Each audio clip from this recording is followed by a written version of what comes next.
बिस्मिल्लाहिर्रहमानिर्रहीम। Last lecture में हमने ट्रंकेशन एरर कैलकुलेट किया था for the simple explicit finite difference scheme, जो कि हमने वन डायमेंशनल हीट इक्वेशन के लिए बनाई हुई है, पैराबोलिक टाइप इक्वेशंस के लिए डिफाइन की हुई है। इस लेक्चर में हमें और जो दूसरी स्कीम्स हैं इसके अलावा, जैसे सिंपल इम्प्लिसिट मेथड है, क्रैंक निकल्सन मेथड है, उसके लिए ट्रंकेशन एरर कैलकुलेट करना है। लेकिन बजाय ये कि हम इन दोनों मेथड्स के लिए अलग-अलग ट्रंकेशन एरर कैलकुलेट करें, हम एक ऐसा मेथड देते हैं जो कि इन तीनों method simple explicit, crank Nicholson और सिंपल इम्प्लिसिट को कवर करता है। और उसके लिए अगर हम ट्रंकेशन एरर की एक्सप्रेशन निकाल लेते हैं तो रेडिली हम इन तीनों मेथड्स की जो ट्रंकेशन एरर एक्सप्रेशन है उससे रिकैप्चर कर सकते हैं। ये मेथड थीटा मेथड कहलाता है। अगर आपके पास एक वन डायमेंशनल हीट इक्वेशन है तो हम उसमें डेरिवेटिव्स को रिप्लेस करते हैं with finite differences. First order time derivative के लिए हमने फॉरवर्ड डिफरेंस यूज़ किया है यहाँ पे, और इसी तरह से आपके पास जो सेकेंड ऑर्डर स्पेशल वेरिएबल के लिहाज से डेरिवेटिव है, इसमें हम इस टाइप का कन्वेक्स कॉम्बिनेशन ले रहे हैं of the central difference formula eight the instance time level j+1 and at the time level tj। तो इसके नीचे आपके पास ऑफ कोर्स जो स्टेप लेंथ का स्क्वायर आता है उसको हमने सेपरेट आउट करके बाहर रख लिया है। अल्फा स्क्वायर ये मटेरियल कांस्टेंट है जो कि हीट इक्वेशन में इन्वॉल्व होता है। अगर आप नोट करें तो इसमें थीटा को ज़ीरो पुट करने से हमारे पास एक्सप्रेशन आ जाएगी फॉर सिंपल एक्सप्लिसिट मेथड। इसी तरह से थीटा को हाफ पुट करने से crank Nicholson finite difference scheme जो हम बनाते हैं उसका फॉर्मूला आ जाएगा, और थीटा को वन सब्स्टिट्यूट करने से सिंपल इम्प्लिसिट मेथड या स्कीम का फॉर्मूला आ जाएगा। अगर हम इसका ट्रंकेशन एरर कैलकुलेट कर लेते हैं तो रेडिली फिर हम इन थीटा की वैल्यूज़ के लिए तीनों स्कीम्स का ट्रंकेशन एरर दे पाएंगे। ट्रंकेशन एरर जैसे हम डिफाइन करते हैं, it is difference of the actual partial differential equation and the finite difference scheme. तो ये पार्शियल डिफरेंशियल इक्वेशन हमने ले ली at the instance x i t j, और फिर माइनस किया है हमने इसको इस डिफरेंट स्कीम से। तो ये इसमें ये है कि आप ये वाली टर्म दूसरी साइड पे ले जाएं, यहाँ नेगेटिव का साइन होगा, लेकिन जब आप सब्ट्रैक्ट करेंगे तो इस टर्म के साथ नेगेटिव साइन आ जाएगा, और जो आपके पास थीटा वाली टर्म है उसके साथ दोनों के साथ पॉजिटिव आ जाएगा। अब हमने इसको लेबल कर लिया है A1, A2 और A3। इसमें अगर आप नोट करें तो A1 और A2 की जो एक्सप्रेशंस हैं वो हम पिछले लेक्चर में कैलकुलेट कर चुके हैं जब हमने सिंपल एक्सप्लिसिट मेथड के लिए ट्रंकेशन एरर कैलकुलेट किया था। तो यहाँ पे मैं वो टर्म्स डायरेक्टली लिख रही हूँ, इसकी कैलकुलेशन आप पिछले लेक्चर में से देख सकते हैं। A1 को हमने कैलकुलेट किया था तो ये हमारे पास ये एक्सप्रेशन आई थी, partial u by partial t at i j x i t j, और k पावर 1/2 ये टर्म थी, partial u by partial t square. So it is actually the second order derivative of u with respect to t at the instance xi tj, और plus there are higher order terms, यानी ज़ाहिर है आगे k square by आपके पास 6 की term है और third order derivative की, और इस तरह से सो ऑन। नेक्स्ट इसी तरह से A2 जो हमने एक्सप्रेशन लेबल की है उसमें अदर देन 1 माइनस थीटा हम कैलकुलेशन पहले कर चुके हैं और उस कैलकुलेशन को हम यहाँ पे एक्सप्रेस कर रहे हैं। ये आपके पास सेकेंड ऑर्डर डेरिवेटिव एक्स के लिहाज से टर्म आ रही है, फिर फोर्थ ऑर्डर डेरिवेटिव एक्स के लिहाज से आ रही है, और यहाँ पे आप नोट करें कि जो लीस्ट पावर है स्टेप लेंथ एच की वो 2 है, और फिर ऑफ कोर्स यहाँ पे हायर ऑर्डर टर्म्स आएंगी with power 4, 6 and onward. A3 अलबत्ता हमने पहले कैलकुलेट नहीं किया तो हम इसको यहाँ पे कैलकुलेट करते हैं। कांस्टेंट को हमने बाहर सेपरेट आउट लिख लिया है। अब ui+1 j+1, तो यहाँ पे इसका मतलब ये है it is the value of u at xi+1 and tj+1। तो फर्स्ट हम इसको ये करेंगे कि हम इसको xi+1 को xi+h लिख देंगे, और about xi with step length h हम इसकी टेलर सीरीज एक्सपेंड करेंगे, j+1 को हम फिक्स कर लेंगे। और सेकेंडली फिर हम ये करेंगे कि इसी तरह से ये i-1 और j+1 वाली टर्म है, इसमें भी xi-h लिख लेंगे, अबाउट xi हम टेलर सीरीज एक्सपेंड करेंगे और इसका स्टेप लेंथ होगा -h।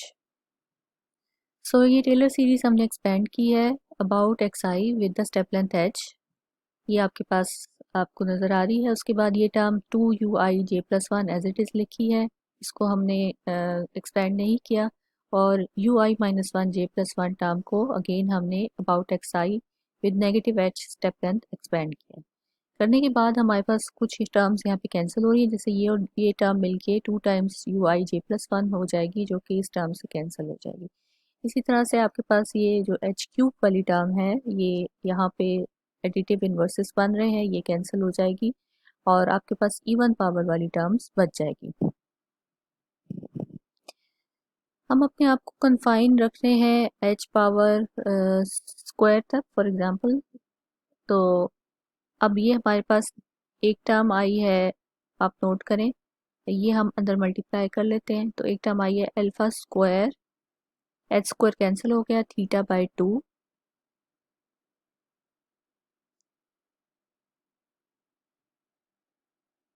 और इसी तरह से यहाँ से भी अल्फा स्क्वायर θ/2। एक्चुअली आप ये कर सकते हैं कि इन दोनों को ऐड कर लें और फिर आप स्केलर से मल्टीप्लाई कर लें। इसी तरह से यहाँ पे इन दो टर्म्स को ऐड कर लें और स्केलर से मल्टीप्लाई कर लें, तो ये सेकंड टर्म आ जाएगी। अब इसमें हम जो tj+1 है उसकी जगह tj+k लिखेंगे और अगेन हम टेलर सीरीज एक्सपेंड करेंगे of this second order derivative about tj with the step length k। तो दोनों टर्म्स में इसी तरह से हमने करना है। तो पहली टर्म में इसी तरह से हमने इसकी टेलर सीरीज एक्सपेंड की है। तो taking the step length k and about tj, तो पहले xi के अबाउट ऑलरेडी है और फिर ये tj के अबाउट हो जाएगा। इस तरह से ये आपके पास now the valuation will be at xi tj point. तो जैसे हम u के लिए करते हैं तो हम कहते हैं कि u की वैल्यू एट xi tj और फिर उसका सेकेंड और फर्स्ट ऑर्डर डेरिवेटिव फिर सेकेंड, लेकिन यहाँ पे क्योंकि ऑलरेडी ये सेकेंड ऑर्डर डेरिवेटिव है तो इसकी वैल्यूएशन एट xi tj और इसका एक ऑर्डर डेरिवेटिव रेज होगा तो थर्ड ऑर्डर और फिर एक और ऑर्डर रेज होगा, तो इस तरह से फोर्थ ऑर्डर एंड ऑनवर्ड। दूसरी टर्म में भी इसी तरह से आप पहले से ये फोर्थ ऑर्डर डेरिवेटिव है तो फर्स्ट टर्म में फोर्थ ऑर्डर होगा, फिर सेकेंड टर्म में एक ऑर्डर रेज होगा और थर्ड टर्म में इसी तरह से ऑनवर्ड चलेंगे। अगर हम यहाँ से माइनस कॉमन ले लें और ये जो टर्म्स का कम्बिनेशन है a1 a2 और a3, इसको हमने एल ऑफ यू से भी यहाँ डिनोट किया हुआ है, इसलिए नेक्स्ट पेज पे हमने एक्सप्रेशन कंबाइन करके लिखी है। ये a1 जो कैलकुलेशन थी, ये कैलकुलेशन जो आपको नज़र आ रही है दिस इज़ फॉर a2, और ये जो अभी हमने कैलकुलेट किया है a3 के लिए ये हमें नज़र आ रही है।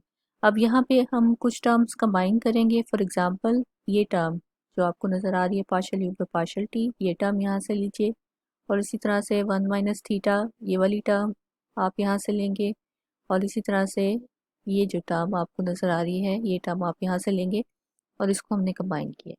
नेक्स्ट हम क्या कर रहे हैं कि भी हम कंबाइन कर रहे हैं के वाली टर्म यानी के पावर 1 वाली टर्म। के पावर 1 वाली टर्म यहाँ से आपको एक नज़र आ रही है और इसी तरह से एक के पावर 1 वाली टर्म आपको यहाँ से मिल रही है। तो ये हमने यहाँ पे कंबाइन कर ली। फिर नेक्स्ट इसी तरह से एच स्क्वायर वाली टर्म के कोफिशिएंट्स कंबाइन किए हैं। एक टर्म आपको यहाँ से नज़र आ रही है और इसी तरह से एक टर्म आपको यहाँ से मिल रही है, तो ये हमने इसके कोफिशिएंट्स हैं वो कंबाइन कर लिए हैं और इसकी ये जो इवन फोर्थ ऑर्डर डेरिवेटिव है ये भी कॉमन आ गया। नेक्स्ट के स्क्वायर वाली टर्म्स कंबाइन कर रहे हैं, तो ये के स्क्वायर वाली टर्म एक यहाँ से मिल रही है और ये आपको यहाँ पे लिखी हुई नज़र आ रही है, और इसी तरह से एक के स्क्वायर वाली टर्म जो कि यहाँ पे हमने इस एक्सप्रेशन में नहीं लिखी थी a1 की एक्सप्रेशन में, जो कि आएगी आपके पास के square by 6 partial cube you by partial T cube, तो वो यहाँ से हम ले रहे हैं। और फिर लास्ट में एक टर्म बच जाती है जो कि ये मिक्स टर्म है जिसमें h पावर 2 और k पावर 1 है, और एक ये अगेन मिक्स टर्म है जिसमें h स्क्वायर और k स्क्वायर है। तो फिलहाल हमने यहाँ पे सिर्फ ये जो ये मिक्स टर्म है ये लिखी है, और जो टर्म्स हम छोड़ रहे हैं आगे, जैसे हम ये छोड़ देते हैं अगर, तो k के लिहाज से हम क्यूब वाली टर्म और ऑनवर्ड हमने अभी नहीं लिखी, h के लिहाज से क्यूब और ऑनवर्ड नहीं लिखी, और इसी तरह से मिक्स्ड जो प्रोडक्ट के लिहाज से एच स्क्वायर और के स्क्वायर वाली टर्म्स और उससे हायर हमने यहाँ पे नहीं लिखी। फर्दर सिंप्लीफिकेशन, जैसे यहाँ से थीटा वाली टर्म जो है वो इस और इसमें से कैंसिल हो जाएगी और आपके पास सिर्फ ये दो टर्म्स बच जाएंगी।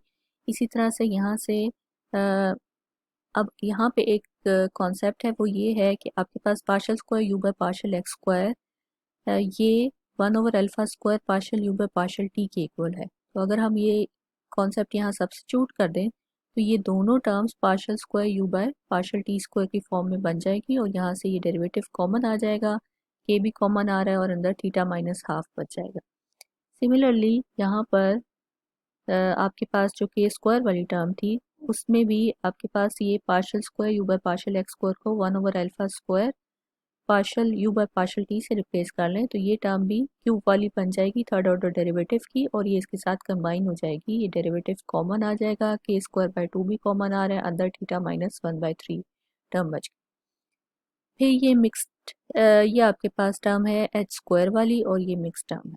तो इस लिहाज से अगर हम देखें तो हमारे पास जब हम ट्रंकेशन एरर में ये सब्स्टिट्यूट करेंगे तो ये टर्म पी डी से कैंसिल हो जाएगी और बाकी तमाम टर्म्स बच जाएंगी। तो इसमें जो लोअस्ट पावर ऑफ के है वो पावर 1 है, लोअस्ट पावर ऑफ एच जो है वो पावर 2 है और lowest power of the mixed term product term वो के एच स्क्वायर है।